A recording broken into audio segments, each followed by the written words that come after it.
আলহামদুলিল্লাহ, বাবরি মসজিদ তৈরি হচ্ছে।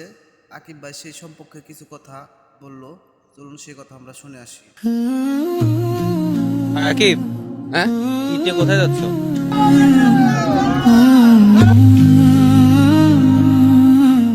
যদি সামর্থ্য থাকতো তাহলে মুর্শিদাবাদে চলে যেতাম, কারণ সেখানে হচ্ছে বাবরি মসজিদ তৈরি করা হচ্ছে।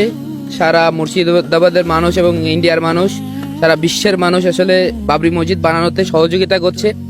তো আমার যদি সামর্থ্য থাকতো এবং সুযোগ থাকতো আমিও সহযোগিতা করতাম, কারণ আমি দেখতেছি যে বহু দূর দূরান্ত থেকে মানুষ, যার একটা ইট দেওয়ার সামর্থ্য আছে সে একটা ইট দিচ্ছে, যার 5টা ইট দেওয়ার ক্ষমতা আছে তার 5টা ইট দিচ্ছে। তবে আমি বলবো যে কিছু উগ্রবাদী হিন্দু নেতা যারা সাধারণ মানুষকে লেলিয়ে দিচ্ছে মুসলমানদের বিরুদ্ধে। তো মুসলমানরা আসলে এই জাতির জন্য, এই পৃথিবীর জন্য সব থেকে কল্যাণকর জাতি, কারণ তারা তাদের ভিতরে একটা ফিলোসফি আছে যে তারা কখনো পরে বা সামনে যে আসে তার খারাপ চায় না। তো আশা করা যায় ইনশাল্লাহ বাবরি মসজিদ হবে ইনশাল্লাহ, এবং মুসলমানদের নাম সারা বিশ্বে ছড়াবে ইনশাল্লাহ ইনশাল্লাহ।